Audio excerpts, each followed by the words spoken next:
तर मित्रांनो नमस्कार. या ठिकाणी आज आपण चर्चा करणार आहोत. यावर्षी मी जे अमृत पॅटर्न पद्धतनं जवळपास 1.5 ते 2.5 एकर क्षेत्रावर कपाशीची लागवड केली होती.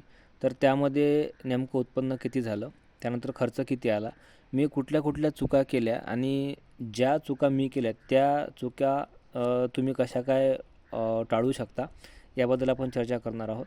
सोबतच या ठिकाणी मी एक गोष्ट क्लिअर करतो. याआधी आपण एक व्हिडिओ पोस्ट केला होता.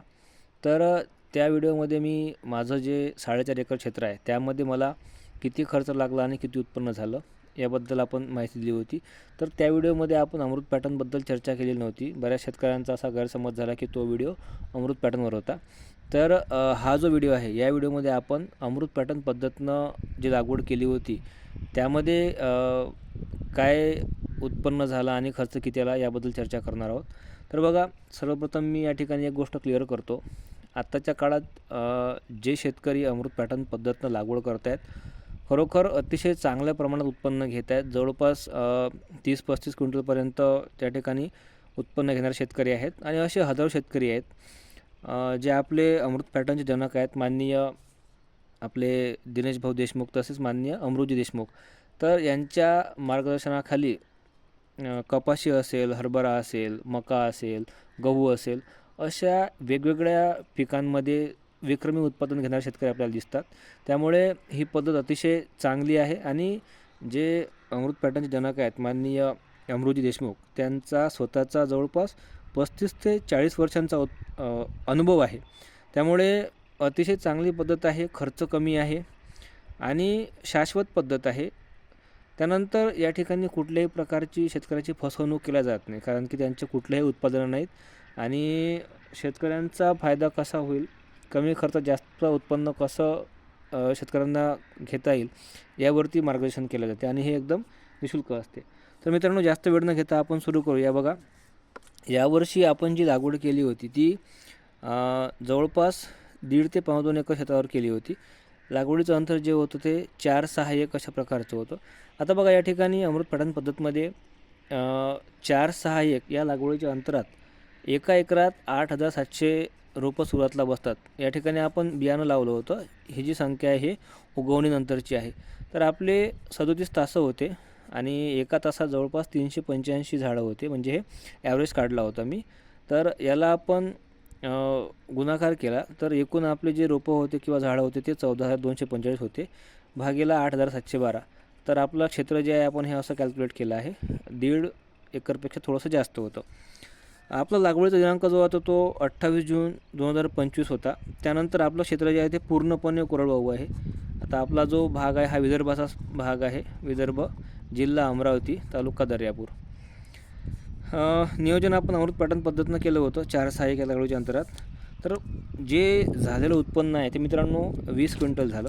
आता बरेच शेतकरी म्हणतील की तुम्ही एकरी 30-35पर्यंत उत्पन्न सांगता आणि तुम्हाला 20 क्विंटल झालं. तर याच्यामागं खूप कारणं आहेत मित्रांनो. हे कारण समजून घेतल्याशिवाय तुम्हाला एकरी 30-35 उत्पन्न किती होईल किंवा कधी होईल आणि कसं होईल हे सांगता येणार नाही. तर या ठिकाणी बघा, खर्च जो आहे तो खर्च निश्चितच पारंपरिक शेतीपेक्षा किंवा जे आपण आपल्या ढोबळमानानं खर्च करत असतो, भरमसाठ प्रमाणात आपण खतं टाकतो, भरमसाठ प्रमाणात आपण फवारणी देतो, त्याच्यापेक्षा निश्चितच कमी आहे. कारण की या ठिकाणी कुठलंही फवारणीमध्ये असेल कुठलं PGR नाही किंवा स्टिम्युलंट नाही, कुठलंही वरखत या ठिकाणी सजेस्ट केलं जात नाही. फवारणीमध्ये फक्त कीटकनाशक आणि बुरशीनाशकाचाच वापर केला जातो आणि अतिशय कमी खर्चात सुरुवातीच्या ज्या 3 ते 4 फवारण्या आहेत ते जवळपास एकरी 50-60 रुपयेपर्यंत तुमचा खर्च येईल फवारणीचा, या औषधचा. त्यानंतर आपण खत टाकलं होतं, ज्या ठिकाणी प्रक्रिया केलेलं शेणखत आपण टाकलेलं होतं. यामध्ये शेणखतामध्ये आपण रायझोबियम, अझोट्रोबॅक्टर, ट्रायकोडर्मा PSB हे घटक टाकलेले होते. तर ह्या सगळ्या गोष्टी आपण वर्षभरात केल्या. तर या ठिकाणी बघा, मला जे उत्पन्न कमी झालं याची नेमकी कारणं काय काय आहेत ते आपण समजून घेऊया. पहिली गोष्ट तर जी पेरणी आहे ती खूप उशिरा झाली होती. 28 जून 2025 आमच्याकडली जी पेरणी आहे ती 100% पावसाच्या पाण्यावर निर्भरित आहे आणि चांगला पाऊस जवळपास इकडे 18 ते 20 जूननंतर सुरू होतो. कधीकधी पेरणी आमची जूनच्या पहिल्या आठवड्यात पण जाते. तर हा एक खूप मोठा गॅप पडतो. दुसरी गोष्ट, खत नियोजन जे चुकलं आहे, सुरुवातीला पाऊस कमी आल्यानंतर आणि एकसारखा पाऊस सुरू झाला त्यानंतर पहिला खताचा डोस व्यवस्थित दिला गेला, पण दुसरा तिसरा डोस चुकला. त्यामुळे जी पिकांची वाढ आहे ती व्यवस्थित झाली नाही. म्हणजे पावसामुळे खत नियोजन चुकलं, त्याच्यासोबतच फवारणी नियोजनसुद्धा चुकलं. कधी कधी असं पण झालं आहे की फवारणी केली आणि लगेच पाऊस आला, ह्या गोष्टी पण झाल्या. त्यानंतर जसं सांगितलं जातं की जर एका एकरात 8,700 झाडं बसत असतील 4-6 या अंतरात, त्याच्यातले कमीत कमी 1,000 झाडं जे आहेत ते आपल्याला कमी करायचे असतात. तर ही चूक आपण करतो, आपण विरळणी करत नाही. कारण की आपला असा समज असतो की झाडांची संख्या कमी होईल, उत्पन्न कमी होईल. पण जर आपण ही विरळणी केली तर तुमचे जे झाडं आहेत ते चांगल्या प्रमाणात वाढ होईल त्यांची आणि त्या झाडांना भरपूर सूर्यप्रकाश, हवा, ऑक्सिजन मिळेल. तर ही एक मी माझी चूक केली होती. त्यानंतर जी दाबणी करायची असते, तर ती दाबणी व्यवस्थित झाली नाही. कारण की त्यावेळेससुद्धा पाऊस होता आणि असं पोषक वातावरण नव्हतं. अतिपावसामुळे काय झालं होतं की आपल्या शेतात आपण जर बघितलं असेल 1-2 व्हिडिओमध्ये, तर भरपूर प्रमाणात पाणी साचलेलं होतं. त्यामुळे आपली कपाशी जी आहे ती जवळपास अर्धा एकर क्षेत्रातली कपाशी आपली खराब झाली होती. जे कपाशीचे झाडं आहेत ती कोलमडून पडलेले होते. त्यानंतर सिंचन व्यवस्था, तर बघा जर तुम्हाला एकरी 30-35 क्विंटलपर्यंत उत्पन्न घ्यायचं असेल तर निश्चितच तुम्हाला जी कपाशी आहे ती 11 महिने किंवा 12 महिने ठेवणं आवश्यक आहे.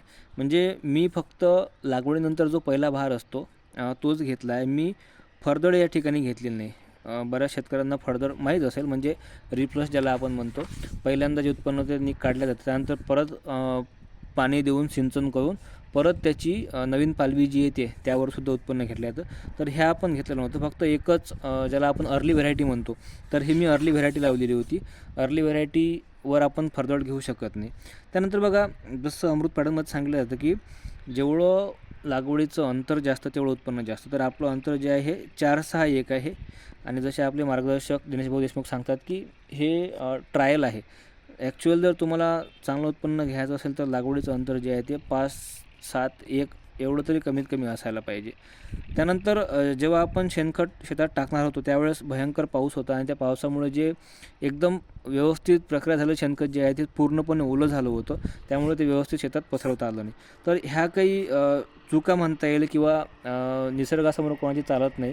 तर ह्या काही गोष्टी झाल्या, त्यामुळे आपलं उत्पन्न जे आहे ते जवळपास 20 क्विंटल झालं 1.5 एकरमध्ये. ठीक आहे. आता बघा मित्रांनो, तुम्हाला जर खरोखर ह्या ठिकाणी एकरी 25-30-35 क्विंटलपर्यंत उत्पन्न घ्यायचं असेल तर ते निश्चितच शक्य आहे, 100% शक्य आहे. कारण की हजारो शेतकरी या ठिकाणी अमृत पॅटर्न पद्धतीनं चांगल्या प्रकारचं उत्पन्न घेत आहेत. आमच्याच भागातले शेतकरी आहेत, त्यांनीसुद्धा यावर्षी जवळपास 26 क्विंटलपर्यंत उत्पन्न घेतलं आहे, ते पण पहिल्या फ्लशमध्ये, आणि दुसऱ्या फ्लशमध्ये पण त्यांना तेवढं उत्पन्न होतं.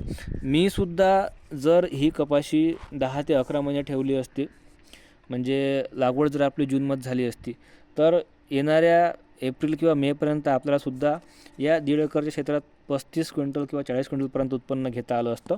आणि नो डाऊट हे बरेच शेतकरी घेत आहेत. त्यामुळे मी निश्चितच सांगतो की या ठिकाणी आपणसुद्धा चांगलं उत्पन्न घेऊ शकतो.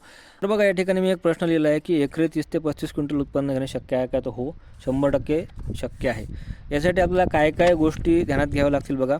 आपली जी लागवड आहे अमृत पॅटर्न पद्धतीनं करायची असल्यास ती एकतर मेच्या शेवटच्या आठवड्यात किंवा जूनच्या पहिल्या आठवड्यात होणं आवश्यक आहे. दुसरं, तुमच्याकडे सुरुवातीला पाऊस नसतो, तर त्यावेळेस तुम्हाला काही कालावधीसाठी सिंचन करणं आवश्यक आहे. कारण की लागवडीनंतर त्या बियाणाला पाणी मिळालं पाहिजे, तेव्हा कुठं आपलं पीक लवकर वर येईल. तर हे एक महत्त्वाचं आहे. ठिबक सिंचन असेल किंवा तुषार सिंचन असेल, नंतर मग आपलं पीक मोठं झाल्यावर पावसाच्या पाण्यावरती जगू शकतं, ती एक गोष्ट आहे. त्यानंतर फवारणी आणि खत नियोजन अतिशय काटेकोरपणे आपल्याला करावं लागतं. जर आपले खताचे डोस मागं पुढे झाले तर पिकांच्या वाढीत आपल्याला फरक दिसतो आणि फवारणीसुद्धा व्यवस्थित नियोजित करावी लागते. त्यानंतर जसं मी सांगितलं, 11 ते 12 महिने आपल्याला या ठिकाणी कपाशी ठेवावी लागणार आहे. कारण की याच्याशिवाय तुम्हाला 30 ते 35 क्विंटल उत्पन्न घेणं शक्य नाही. आपले मार्गदर्शक दिनेशभाऊ देशमुखसुद्धा हेच सांगतात की कमीत कमी 11 ते 12 महिने किंवा 10 महिने तरी तुम्हाला हे कपाशी ठेवावी लागेल. त्यानंतर अंतर जे आहे ते आपल्याला 5-7-1 असं घ्यावं लागेल कमीत कमी. आणि जशी पिकांची वाढ होईल त्या ठिकाणी गरज पडल्यास तुम्हाला त्या कपाशीची तार बांबूंनी बांधणीसुद्धा करावी लागेल. तुमची दाबणी जी आहे ती व्यवस्थित झाली पाहिजे. विरळणीसुद्धा तुमची आवश्यक आहे, विरळणीसुद्धा आपण केली पाहिजे. त्यानंतर प्रक्रिया केलेलं शेणखत टाकलं तर फारच चांगला फायदा तुम्हाला होऊ शकतो. आणि या शेणखताला कमीत कमी 100 ते 120 दिवस कालावधी मिळाला पाहिजे व्यवस्थित प्रक्रिया होण्याकरता. त्यामुळे तुम्हाला जी शेणखत कुजवण्याची प्रक्रिया आहे ती जानेवारी महिन्यापासून स्टार्ट करावं लागेल. जानेवारी किंवा फारच फार फेब्रुवारीपर्यंत. तेव्हाकडून मला फेब्रुवारी, मार्च, एप्रिलपर्यंत किंवा मेपर्यंत ते शेणखत चांगल्या प्रकारे तयार होईल. तर ह्या अशा काही गोष्टी आहेत ज्या माझ्या ऑब्झर्वेशनमध्ये आल्या आणि ज्या चुका मी केल्या त्या चुका बाकी शेतकऱ्यांकडून होऊ नये म्हणून हा व्हिडिओ मी या ठिकाणी पोस्ट करत आहे. मित्रांनो बघा, परत मी रिपीट करतो, अमृत पॅटर्न ही एक अतिशय उत्कृष्ट पद्धत आहे. माननीय अमृतजी देशमुख तसेच माननीय दिनेशभाऊ देशमुख यांचा जवळपास 30 ते 35 वर्षांचा अनुभव आहे आणि अतिशय चांगल्या प्रकारे निःशुल्क मार्गदर्शन त्या ठिकाणी केलं जातं. आणि असे हजारो शेतकरी आहेत, म्हणजे अमरावती जिल्ह्यात असतील किंवा त्यांच्या आसपास यवतमाळ जिल्हा, वर्धा जिल्हा, अकोला जिल्हा, नांदेड असेल, पूर्ण महाराष्ट्र सोडून पूर्ण महाराष्ट्राच्या बाहेरसुद्धा जे शेतकरी आहेत, तेलंगणा, मध्य प्रदेश, बरेच शेतकरी या ठिकाणी चांगल्या प्रमाणात उत्पन्न घेत आहेत. आणि विदेशातले शेतकरीसुद्धा आता मागच्या 1 महिन्याआधी त्या ठिकाणी इटलीवरून शेतकरी आले होते, काही अमेरिकेवरूनसुद्धा शेतकरी आलेले आहेत. तर खरोखर ही अतिशय चांगली पद्धत आहे आणि निःशुल्क, तुमच्याकडून कुठलेही चार्जेस या ठिकाणी घेतल्या जात नाही किंवा यांचे कुठले उत्पादनसुद्धा नाहीत, म्हणजे की तुम्हाला असं फोर्स करतील की ही वस्तू आमच्याकडनं विकत घ्या, अशी कुठलीही गोष्ट या ठिकाणी नाही. त्यामुळे जर आपल्याला अमृत पॅटर्न पद्धतीने लागवड करायची असेल तर निश्चितच आपण करू शकता. या ठिकाणी त्यांचं ॲप आहे गुगल प्ले स्टोअरवरती.